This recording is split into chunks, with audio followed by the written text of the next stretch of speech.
I'm the founder and CEO of a company called unBurnt. We help folks manage chronic stress, really figure out systems and micro habits to reduce exhaustion, overwhelm, and chronic stress to thrive, and help companies build systems and support employee well-being overall to unblock friction and effectively help build more resilient teams and cultures.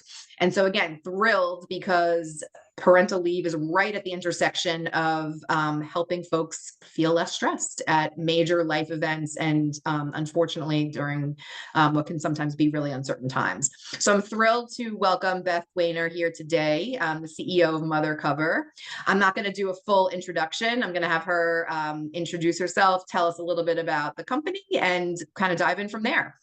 Yeah, well, thanks so much for inviting me, Allison. I know you said this is near and dear to your heart. It's very near and dear to my heart too, which was the reason for founding Mother Cover. So if you want, I can dive kind of right into, I guess, my founder story of why this was very important to me.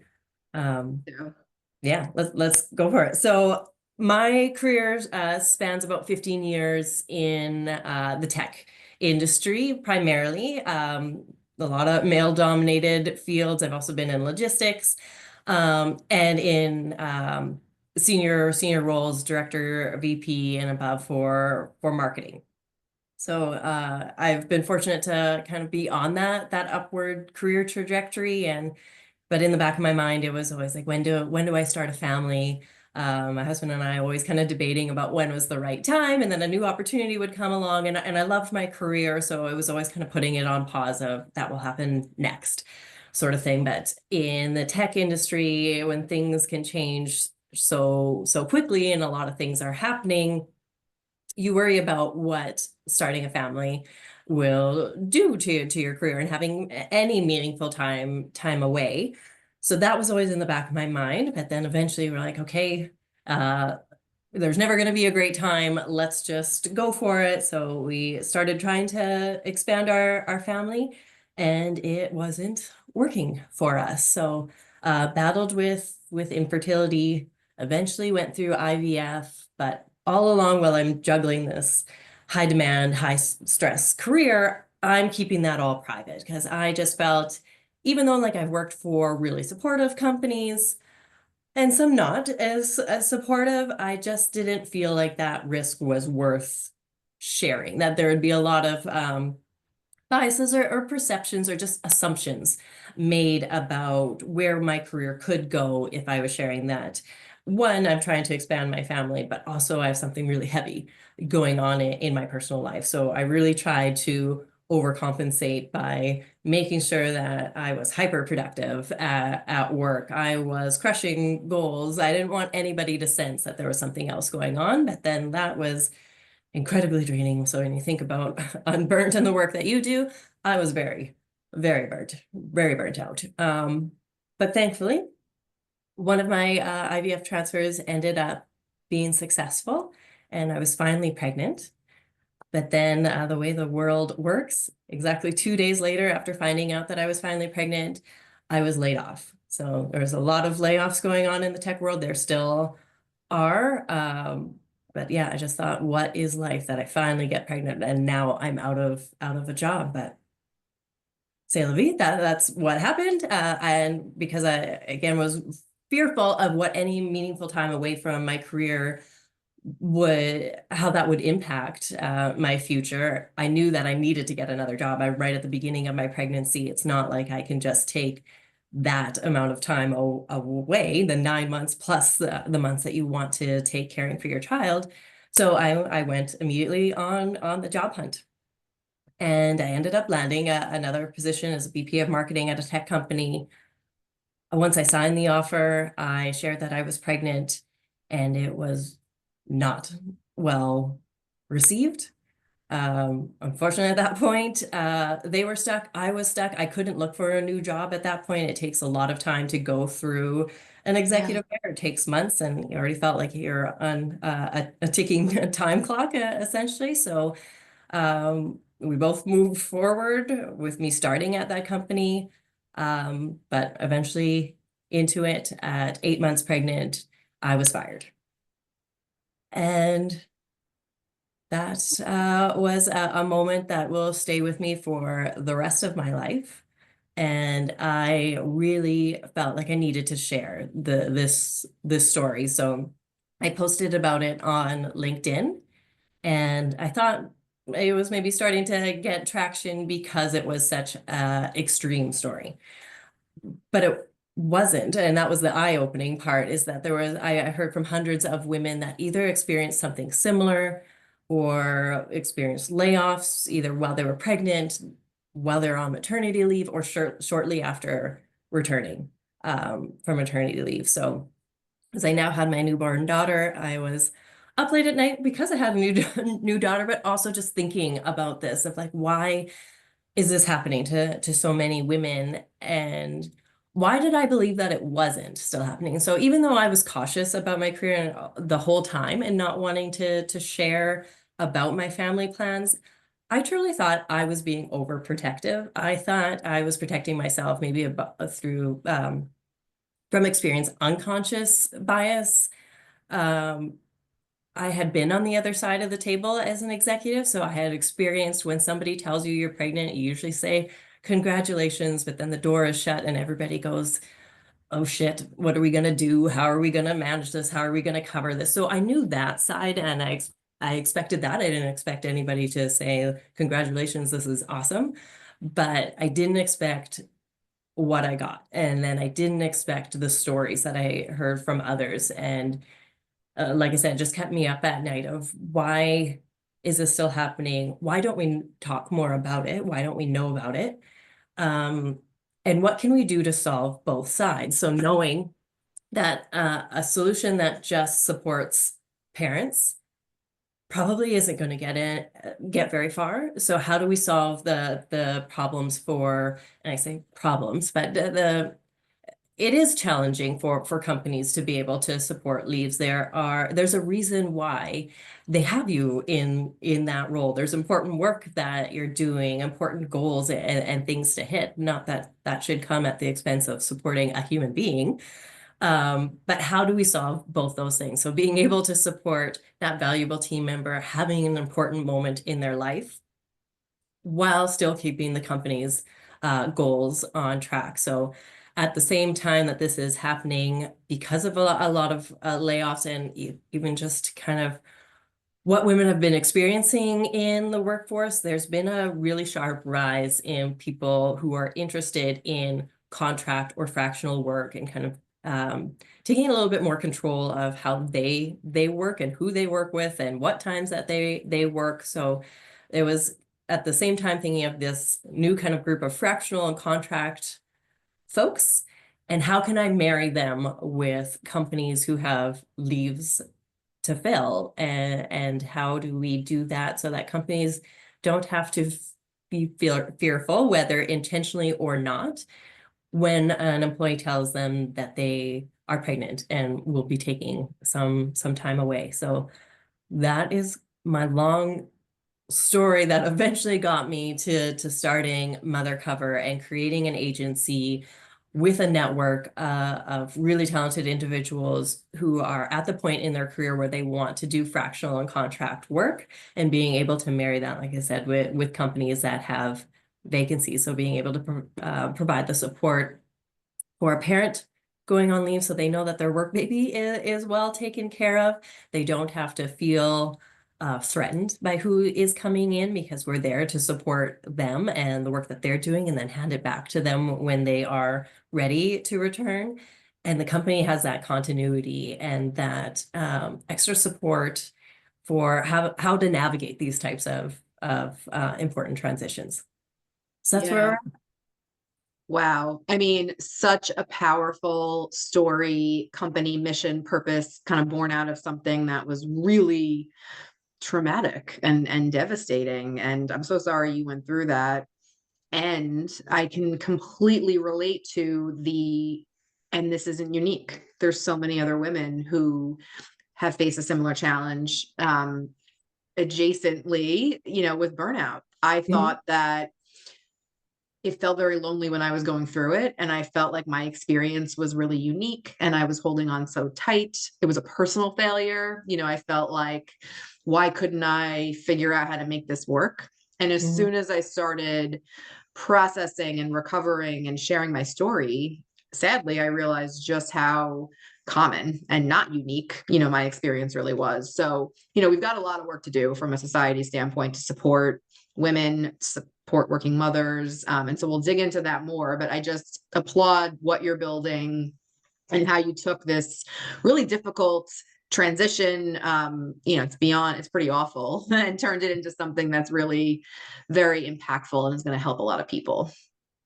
Thank you. Yeah, and I think being able to tell our stories, so whether it's what I experienced or what you experienced with burnout, the more that we do talk about it, the more that we find the others and we realize that it's I would have felt such shame, and I did feel at that beginning of like I've been laid off and I've been fired, and being somebody who is extremely ambitious, I never thought in my wildest dreams that I'd be somebody that was fired. So I could have retreated and hid that and figured out, okay, how do I silently get back into the workforce and never share that this happened to me? But I'm so glad that I did. I never would have gotten to the place of founding Mother Cover if I hadn't shared that story and hadn't heard from so many other women. So it's the voices of other women that have really been this motivation of, okay, let's do something different.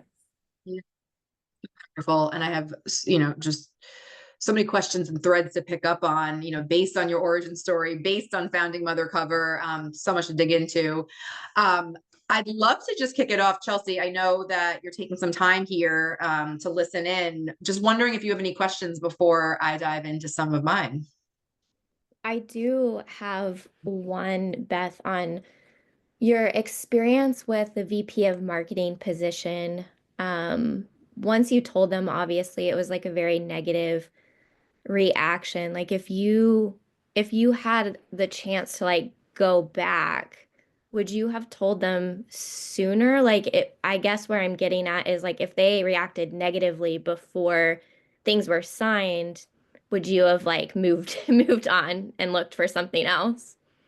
That is a very common question, and I know a lot of people have different feelings about this. But Yeah. the overwhelming advice that I got from those that I did share that I was pregnant and on the job hunt was not to share it Yeah. until the earliest was signing the contract. Some said after you start, some said wait till after your probation is done, even. But that I felt like as soon as I had some protection to be able to tell, I was going to tell. I thought that I was doing what was best for both of us at the earliest part for us. But if I had disclosed earlier in the job interview process, based on the reaction, I am all but certain that I would not have moved forward in the process. But I believe that they would have been smart enough that I wouldn't have known why. So you can eliminate Yeah. somebody for a variety of reasons in an interview process, and you might have your suspicions, but very hard to prove that it had anything to do with disclosing that you were pregnant. So I wouldn't have changed it. Would I have decided that I shouldn't stay with this company and try to find something new? I don't know that either. It was just a very difficult spot to be in. For sure. Yeah. I think that I would have done the exact same thing that you did. I think I would have followed the exact same path. I'm It's one of those weird things where obviously like you don't know what's going to happen until it does, and then it's like, okay, this was not not a great outcome, right? And so it's hard to judge up front, I think, how supportive a company is going to be, or even the individuals in that company, which just makes it so much harder. And with the pressure that you already had, right, of trying to Yeah. find a new job, it's just like you're making all the decisions that you can that make the most sense for your family. And then to have somebody kind of like cut that off is just wrong. And it's a shame. It's a shame that this still exists and that people still have this view of like, oh, now your time is split or whatever their assumptions are, that you're Yeah. not going to put in the full effort or be ambitious. I don't even know really what people's assumptions are and why they react that way. But it's truly a shame because anyone who is a mom knows that we're like super women. Like we get so much stuff done and that doesn't change, right? It's amplified, I think, when you have a kid. Absolutely. And thinking of like the difference that I would have felt if I was fully embraced, like I would have been the loudest cheerleader for this company and so loyal and so dedicated of like, you gave me a life raft when I needed it. And I thought that I really had found a great company. So like you said, it's hard to be able to vet it from the outside. I thought this was the one that was going to embrace, and this is where I was going to be for the next number of years. This was going to be something that we were building. So yeah, like I think that's part of also what I want to get across with mother covers for companies to see the ROI of investing in parents. And there's lots of studies and things that support that the increase in retention, the increase in engagement, productivity. We just needed bigger platforms to be able to get this information out there. I joke of like, pregnant women, we come in peace. Like parents, we come in peace, and we're actually really great assets to your company. You don't have to worry about what this is, how this is going to negatively impact your company. Where the negativity can sometimes come from is when, and we can get into this with different questions, Alison, of when mothers, parents, anybody does not feel supported during either their transition to take leave, during their leave, and then re-onboarding. It is when you see the turnover happen or the disengagement. It all comes down to how that parent felt supported during their leave. So if we can change that, we can see that parents are these superheroes, as you say, these really strong assets. Yeah. And who want to be loyal and who want to, do good work, but also find purpose and pleasure in their growing families. So I think there's a lot to all of the studies and research, around really investing in parents and working moms. Mhm. So I'd love to dive into the questions. I want to pick up on one thread. So kind of keeping with this example and kind of retrospectively, if you would have done something differently, I'm also curious now, based on your work with Mother Cover, in terms of those red flags, so to speak, the difficulty in assessing culture. I get that question a lot in terms of what's it going to be like once I land? How can I really understand if it's a hustle culture or not?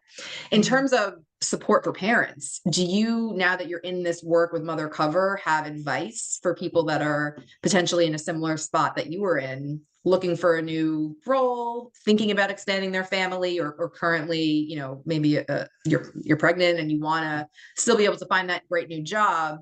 Any advice just on things to look out for?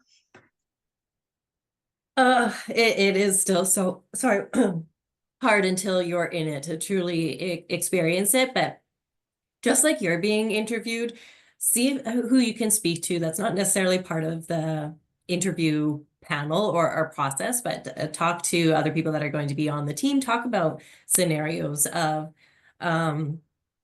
asking to see the company in action, like just how, again, we get scenario Yes. questions of tell us about a time that an employee took leave and how were they supported, or because we see like a lot of companies put on their job descriptions that they have paid leave or these types of things, but how many people out take that time? What's the average time that they take? What is the support around it? And as we work with more companies, we offer to create case studies for them too, so that they can use that as recruitment and retention material to show that it's not just about like the policies are there, but it's fully wrapped around and supported. And that's a really concrete way to show that like not only do you talk the talk, but you're walking the walk of our employees are encouraged and feel supported and safe. Yeah, great questions. And I totally agree. You have an opportunity to screen, to ask, to really look for those examples, like the behaviors behind. Sometimes companies have it listed in the job description, they have their values posted on the website, but if they can't really demonstrate the behaviors and the actions behind those values, that in and of itself can be a red flag. So I love that. Really, really great advice. So we've talked a little bit about, the challenges for women and working moms. It's International Women's History Month. We just celebrated International Women's Day on March 8th. And, I think we've made so much progress, and there's a lot to celebrate, and there's a lot of amazing women, to look at as an example and to really think about just how far we've come. And at the same time, it's 2025, and we're still dealing with a lot of societal structural issues around mothers being set up for success in the workplace. And so this year's theme is, and I'm just quoting from the UN, for all women and girls, rights, equality, empowerment. And I think that cuts right to the heart of, the work that still needs to be done. And so, as we think about the motherhood penalty, it's beyond just leave. And certainly that's a really delicate and sometimes difficult space to be in, right? So when do you disclose? What does support look like? Should I rush right back and not take my full leave because I really want to demonstrate that I'm going to be a working parent that's committed and loyal? There's just a lot of intricacies around the leave period. But as you think about the motherhood penalty, based on your experience and now what you're seeing with Mother Cover, can you just expand a little bit on what that looks like and maybe some of the ways in which we can start to bridge that? Yeah, absolutely. So I think when we talk about the motherhood penalty, at least for me, what typically has first come to mind is the wage gap. And pregnancy, going on maternity leave is where that wage gap really starts to be noticeable for women. But beyond that conversation, which there's a lot happening around it, which is great. But I think the things that are less seen and talked about is the perception and assumptions that surround starting a family and taking parental leave. So there's a lot of assumptions as we somewhat already touched on about motivation, dedication. Is she going to come back? Is she not going to come back? Is she going to have more children? So she's not going to want that promotion. She's not going to want this project. She's not going to want to travel. A lot of things like, again, that even could be well-intentioned of, I'm going to pull back work from this mother expecting parent because she's not going to want it. And I'm actually helping to reduce her workload. So a lot of the assumptions that happen around it. And that's why, at least for me and what I've heard from other women, of why we didn't share that we were family planning or pregnant any earlier than you need to share or feel like you're comfortable to share, because you don't want to be, you don't want decisions all of a sudden to be made for you or assumptions to be made for you about your motivation and your dedication to your career and what that's going to mean for you. I think absolutely. And while it certainly has been quantified, we can look at data around the wage gaps globally by country. There's a lot of intangibles too, right? To your point, some of it is really hard to quantify, where assumptions are being made, and that gets kind of lost in the data, where decisions are being made for you. And so as a result, we do get advice as women to hold things close to the vest and not disclose, and really make sure that we're in a safe, stable place, ideally, before we sort of share this news, because we don't want to give up some of that power and frankly, contribute to potentially furthering the wage gap. I mean, it's just the data, it's so clear, and yet there is so much intangible decisions that are being made. So it's interesting. And, I think what I really found staggering, I was not aware when I went to your website, and I was digging in, and it's so beautifully done. And there's so much research and just insights and value just visiting the website. I was blown away around the statistics on mothers who quit after returning from leave, and then sort of the breakdown in terms of what's going on. So they have all the intentions of coming back to paid work. They want to further their careers. And then I'd love to just hear from you what happens next, right? So they return and then they leave the workforce. Can you kind of elaborate on what's going on there? Yeah, so the stat I believe you're referring to that I quote on my website is that about a third of women leave their job within 18 months of returning from mat leave. And that particular stat I have quoted from Parentally, but it is in other publications, other research bodies that have done it in Canada and Europe as well. And the number is the same.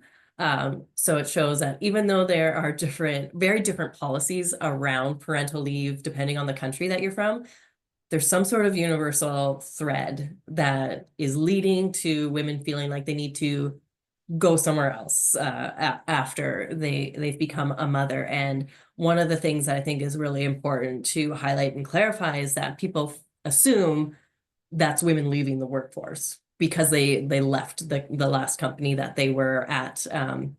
It's not, it's about 4% of women choose to exit the workforce entirely. And even a smaller fraction of that 4% is because they want to. Which is great, like for everybody to make their decision of what's best for you. It's the issue I have is when it doesn't feel like that's your choice. So Yes. the other percentage of that is for women who feel like there was no flexibility. They can't possibly juggle both parent responsibilities and their career. So they just opt out of a system that isn't designed for us. But the larger percentage end up going to new companies, new positions, primarily because the experience during their leave. So if they didn't have coverage during their leave, there may be underlying resentment from their team that ended up being burnt out covering for them. Projects get stalled, projects get missed, goals get missed, and there is a sense of responsibility that you caused that issue. So, and then maybe there was also turnover on your team. So you're coming back to a little bit of a hot mess, for lack of a better, more sophisticated way of describing that. But it was found that mothers found it easier to start fresh at a new company than to dig themselves out of the experience that their leave created, or even just catching up on context. And they feel like they're starting a new job anyway when they come back. So might as well start fresh somewhere else where they don't have the baggage of what their leave left kind of in the wake of it. Yeah, I mean, staggering. So 96% of mothers who do end up leaving within 18 months go on to pursue another job, right? So when you talk about the ROI of investing, all of the stats around what you lose to, the employee who left, the replacement costs, institutional knowledge, that can be avoided because it's not, again, assumption that they're leaving the workforce and they're choosing to stay at home. 96% of those women are just moving on to a new company. So I find that so fascinating. And it feels like there's so much that can be done, which we'll talk about next, to better support these women. So I just love that you kind of lead with some of that data to really help folks understand what's going on underneath some of these umbrella stats. Absolutely. Like it's not just obviously the impact to the person going through that, but there is the real company ROI side of it as well, of if this is a team member that you value, that you maybe even feel like you invested in with having that time off, if you offered paid leave.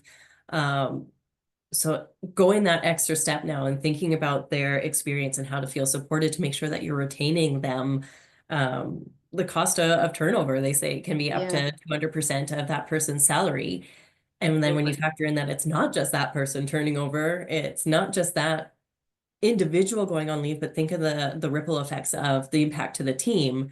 There's another stat that's about 6% of a team members turnover during a mat leave or parental leave.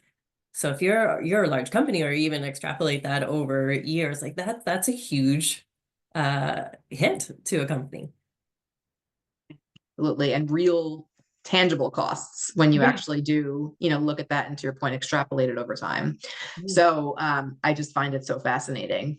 So in terms of, there's sort of, as you've described, the journey, there's preparing for leave, and that happens both with the individual who's preparing to go out and take leave, the company preparing, so, how they're getting that individual ready, but the team as well. So like, how are we going to cover the work? How are we documenting things, making sure handovers are clean? Of course, there needs to be business continuity.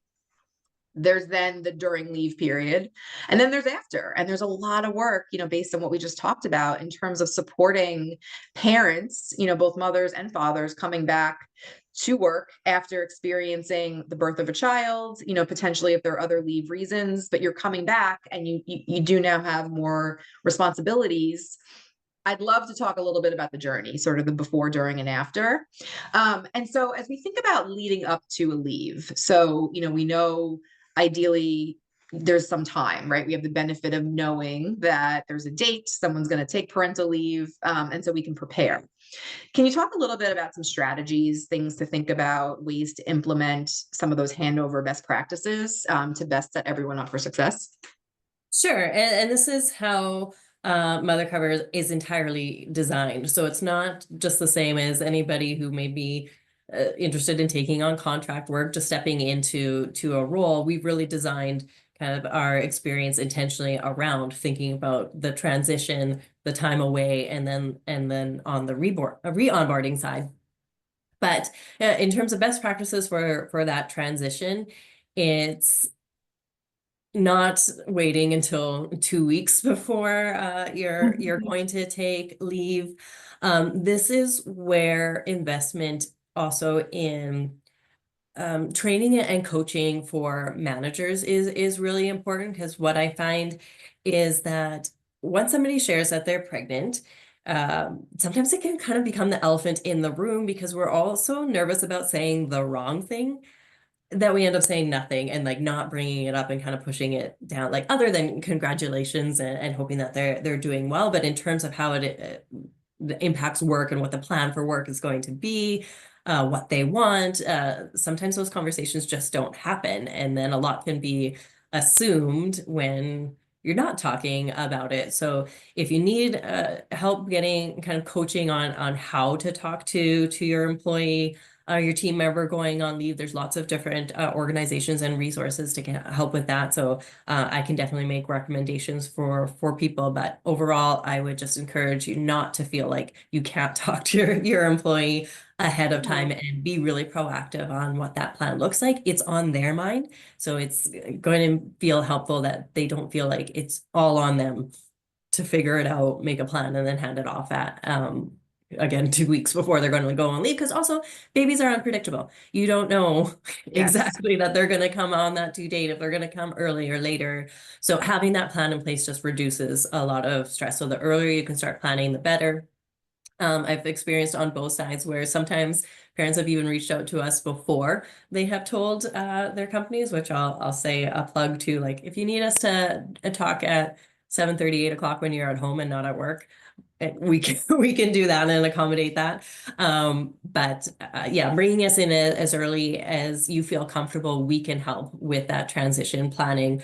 And then we recommend, when you do have a leave partner through Mother Cover, or if you have some other sort of leave coverage that you're planning for, bring that person in early.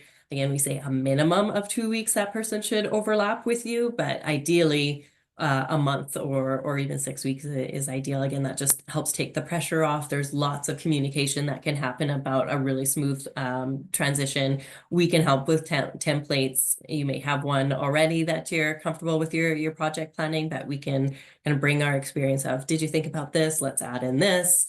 And doing it piece by piece, so it doesn't feel like another big make work project that you're doing. And again, those last few weeks when you're probably painting a nursery and all those other things too. So just helping it feel like a really great experience all the way up until that parent going out on leave. Yeah, I love that. And I think, some of the handoff pieces when it does get left to, I'm still doing the job right up until the quote unquote date. And then all of a sudden you feel like there's a lot of wrap up handover. That's super overwhelming, not just for the person going on leave, of course, but it also can feel very chaotic for the entire team. And we've talked a little bit about that experience of the team that is doing the work. If there is no leave coverage, potentially everyone's picking up small components of the role, of the person that's going on leave. And so to the extent there's more planning and preparation, it helps at least calm, I think, the anxiety of the team members that are remaining as well. Yeah, absolutely. And we just had Katie pop back on, so I just want to say hello. We're recording, so we can share this out, so you can grab the first half of this conversation. So I'd love to continue with the journey and just talk a bit about the actual leave period. So the baby comes, if we're talking about parental leave, mat leave. So that employee is prepared. They're now home, snuggling with their new baby. And I'd love to talk a little bit about, the time while that team member is away, the experience of the team members who, are there doing the work, and some best practice around, maintaining the plan, understanding though that business is fluid, right? So my second maternity leave, I can share, I left with a plan and I came back and everything looked wildly different. It's just part of, being in a tech startup. You have to understand that, of course, there wasn't going to be this perfect 16-week plan that everything followed to the letter. But can you sort of talk us through that journey of what it looks like, ideally, if a leave replacement is coming in, how to sort of maintain some semblance of that plan while the individual's on leave? Sure. I think even going back to us talking about not making assumptions, one of the other big things that companies can overlook is just asking the parent who's going on leave what type of communication they want, and being okay with, like, not everybody experiences parental leave or has the same desire. So making sure that you're asking that in terms of how do they want to be communicated with during their leave. Do they just want critical updates, anything that's like major happened within the company or within the team, or would they like regular check-ins, or even like an email update? Some companies, again, will completely turn off your systems, again, thinking that that's what you want to be able to unplug, and some people do and some people don't, and that's just going to add to their anxiety. So again, it sounds really simple, but just asking what they want can really go a long way to a parent feeling truly supported. So through Mother Cover, what we do is offer to do, they can choose the cadence that they like, but we can say, like, we'll meet with you once a month. It could be a 15-minute call. And meeting with us can feel, or with your leave partner, feels like arm's length from your company versus, say, meeting with your manager, and you might feel a little bit more pulled into the day-to-day, or like if something's off track that you feel like you need to solve for it. So we give that as an option. Not everybody, again, wants to. Another option is I can just give you an email once a month to say, like, here's what's happening with your projects, here's what's happening with your goals, here's some changes on the team. If there's anything that, like you said, the plans change, do they want to know that, or they're like, no, we trust you to make those decisions, just let me know what they are when I come back. So tailoring that around them, regardless of whether we met or not during their leave, we're still writing those updates so that we can compile it in a welcome back brief. So as we talked about, them feeling like when you come back, you're missing a lot of context and it's almost like starting a new job. That's why we create these welcome back briefs. So it's an instant update of, like, here's the context that you missed, here's everything that happened. You don't feel like you're missing out on any of that, and then doing kind of a meeting with them to walk through it. So they have that all. But yeah, the overall is just making sure that we ask what those various forms of communication are that they want. Yeah, I love that. It's so, it feels very high touch, and that the experience, is of course customized based on preferences. But I think it's so important to understand that, yes, when we're coming back, it's this gap in time. You kind of almost feel like, from your perspective, everything froze. Like, you're thinking back to the last day you were working before you took your leave, and all of a sudden so much has happened, including goals potentially changing, new people being hired into the team, business just kind of continuing. And so I love the ability to, check in on preferences, but also customize that welcome back. I think that's really, really, really smart and important. So let's dive in just a little bit about that transition back, that welcome back period. What does that look like from a mother cover perspective? So no surprise, my answer here is going to be customizable again, but at that base level, it is that making sure that we have that welcome back brief, and that within 2 weeks of them returning, whether our leave partner has already offboarded, they have an hour with us for us to take them through that welcome brief, and they can ask kind of any questions and things like that. But we also work with their managers and team. It's surprising how I believe this was another stat by Parentally about companies who just neglected to tell everybody else of when that person is coming back.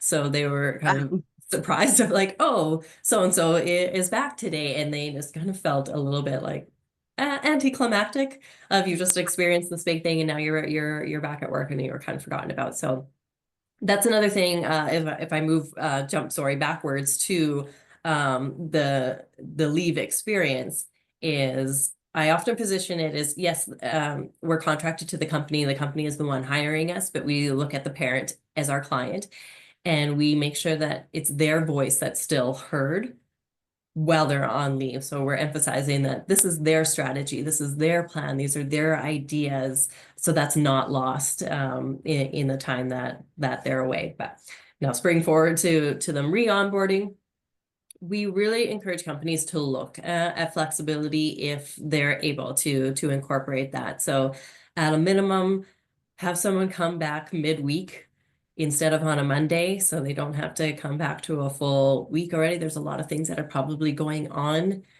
for them at that time. Think about daycare. That transition is really hard. Or still might have tough nights, all those sort of things. So just showing any type of kind of acknowledgement of their new reality, and helping to ease them back into that. If you could do remote work, if you can do a phased transition back, that's really what we find is the absolute best that parents want. So maybe they want to come back 2 to 3 days a week for the first few weeks, maybe even first months, depending on what you're able to offer as a company. And our leave partner would stay on. So almost like traditional jobs sharing. So again, that continuity is still there, but you can ease back into it. And it doesn't have to be this big shock to the system of, you were off and now you're fully back 5 days a week. And then, does that lead to any sort of role confusion? If, it's wonderful to be able to offer flexibility and have that overlap period, but if that extends more than a couple of weeks, have you seen any instances where, that creates a little bit of confusion now, where the person who was there full-time for leave coverage is now kind of maybe ramping down, and folks, maybe less so for the two people sharing the role, but for team members, like, who do I go to for what? And do you have any thoughts and advice there? Yeah, so it's about making it really clear about that role of who's doing what. So usually it would be that the leave partner might retain some of the really like tactical execution stuff, especially if like the re-onboarding happens while a project is kind of mid-flight. But then the new projects that are starting to be launched or introduced is handled by the person whose role that actually is. So being able to divide it kind of by project or initiatives, say like this person's leading this person's leading that, and then this is how we're going to do that phase back. And communication is my keyword of the day. So making sure that it's just communicated to the rest of the team of how that's happening. I think that's great.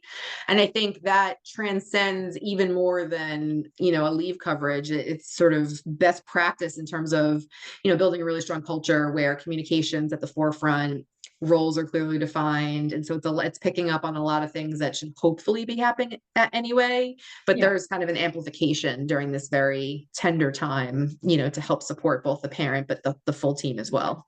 Yeah. So I And love again, that. yeah, what we want to be able to support companies with too. So if you're listening to this and saying like, oh, we're too scattered for that to work, I'm like, we want to bring that expertise of like, here's what we've seen work really well, and here's how we can structure that and help you. That's fantastic. So I have a last question I want to get to because this hour has flown by.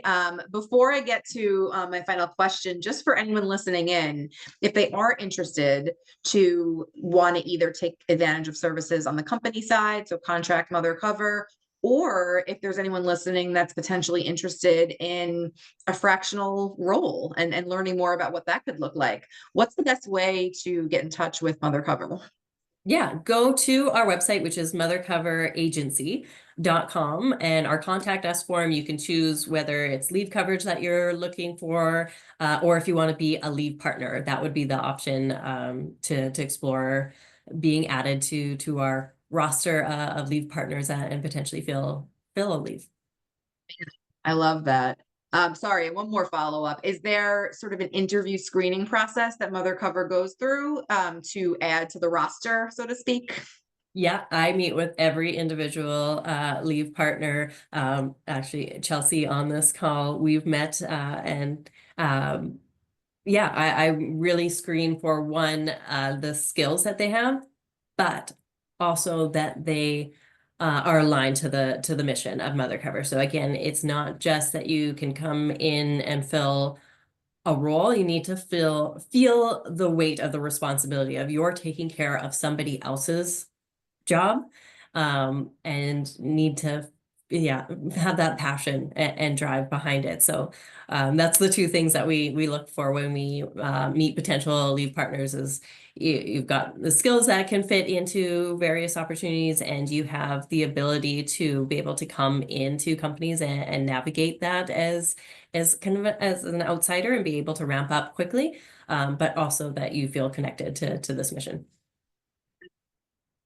Anyone listening, it's a great opportunity to think about alternative, flexible work modes. So I love that. And I'll post to make sure everyone has that information for your website as well. So my last question before we plan to wrap up is, there's certainly, we've talked about the opportunity to continue to shore things up societally, within companies. Mother Cover really brings the rigor, the structure, the planning, which I think is fantastic. And as we think about supporting mothers in the workforce, there's so many reasons we should, and we've talked about so many of them. So as you're in this work now and, at the helm of Mother Cover, what are you optimistic about? Like, what have you seen that makes you feel really excited about the future, not just the next several months, but really for years to come?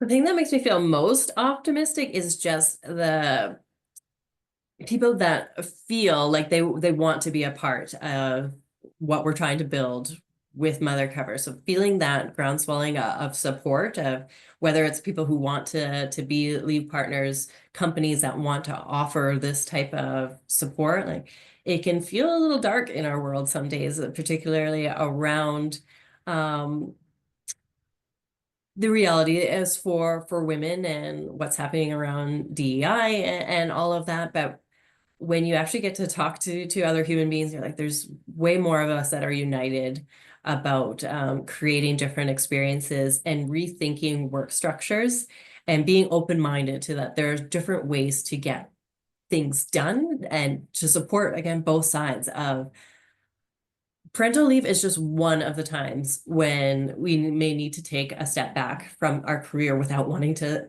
hurt and the sacrifice or have to take a step back from our careers. We're the sandwich generation. We're caregivers for aging parents. mental health leaves, medical leaves. There's lots of opportunities, or even other happy moments of like maybe offering a sabbatical and wanting to go traveling before retirement, because we don't all know that we're going to be healthy in retirement. So companies, what I'm really optimistic about is companies really embracing how we say bring your full selves to work. Well, let's again walk the talk on that one. We can support individuals in their various stages of life and help them keep their careers on track and help them be continued valued members of our companies and contribute to that. And you'll see more women in leadership, more women sticking around if we're open to more of these kind of flexible models. What a way to wrap up, because that left me feeling very energized, and I'm excited to hear that there's traction in so many companies and individuals that are really embracing this new reality, right? This post-pandemic 2025, the world of work has shifted forever. And it's great to see so many companies really embracing different types of styles of work, flexibility, and of course, leave throughout every stage of a person's career. So thank you so much. This